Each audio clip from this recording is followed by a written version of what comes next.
Okay, so let's give a brief description of what the Poker Advisor Companion consists. I'm going to point out one of the most exciting features that I think it has. Basically, it gives you the option to pick your theme. You're going to scroll down here on your control bar, which is on the left side, as you can see here. We're going to scroll all the way down. You have these four little squares here. As you can see, each one has a picture in the back, which is your background, your theme here. So you can click on it, you can change it, pick the one you like, or I'm saying this is just mine. In your case, you would choose your own background. You can choose different ranges. Well, the one you're struggling with, I would suggest. I see here that I have small blind, big blind. This is a general opening hand ranges, and here I put just any picture. So normally the way you would pick a picture here on your background theme is you will click on the little square. As you can see, the little square highlights once you go over it. You can see here highlights. So we're gonna highlight the last picture. We're gonna just open it and choose, let's say, a background. In this case, I'm gonna choose this background.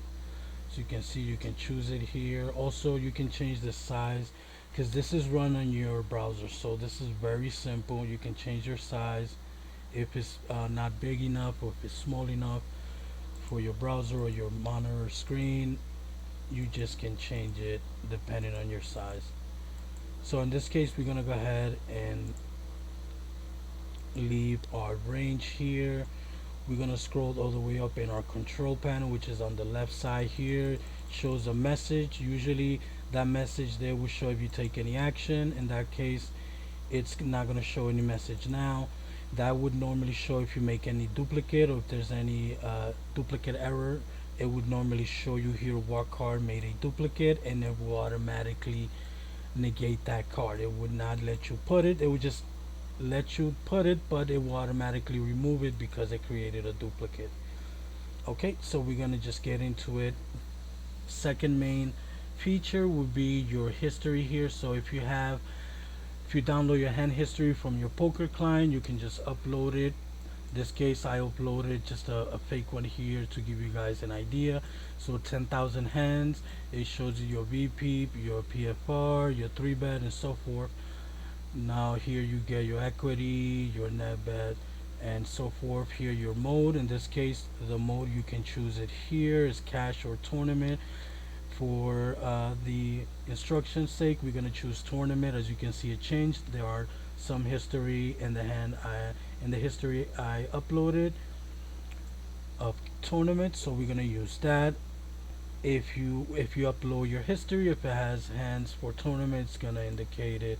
It's gonna show you stats for it. So the way you upload your hand history, you're gonna scroll down here on your control bar and you're gonna look for hand history. You can just drag it here, your CSV or your JSON. I don't recommend using that. What I always recommend is just selecting the archive itself and just choose your hand history archive. Just upload it that way. It's always easier. Once you upload it, it should automatically refresh. If it don't, all you have to do is just click on Run Advisor, and it will just update any changes that need to be made or recognized. It's gonna go ahead and update. Okay, so let's go ahead and get into the meat and potatoes of this. So those are the two main features. Now in this case, we're going to work with tournaments. Most people would use it to do that or cash, but in my case, tournaments, you're going to have the option to choose your position. So let's say we choose first to act. You would do this basically, when you're playing at home, online with your friends. In any case, let's say that our card is ace king, so we're going to choose our card here, ace king. Here you can choose the suit that you want to pick. Okay, now you have the option to put a board in. This is if you want to get into depth with specific hands and situations. You can always pick the entire board, the first three cards, the river and the turn. Now you have the option for players at the table. So this is the amount of players. You can choose from 2 to 9. Also, you have the face in action. So for instance, you are first to act. You just paid, and right now you're facing an action. No, let's actually put that you are under the gun +1, and you are facing action 2x from first to act.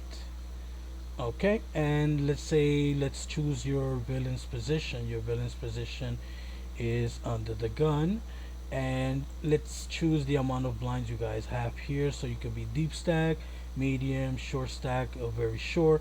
In this case, we're gonna go with deep stack.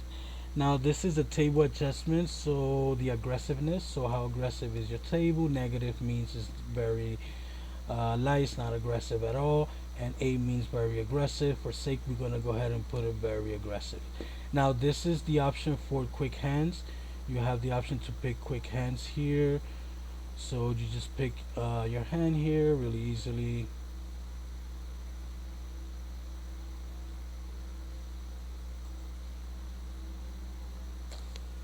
Okay.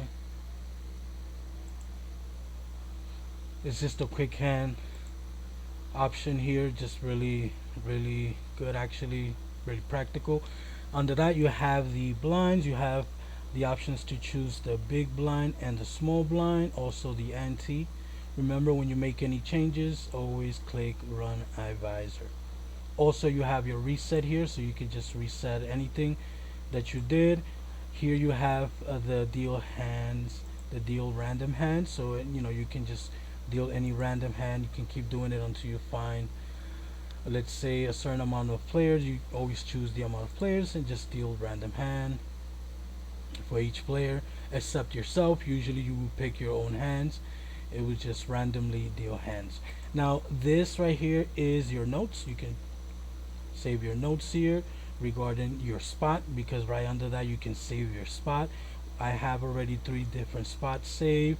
So basically you just save your notes and save your spot. You can review them later on, just to make sure that you did the best that you took the best action, or at least close to it.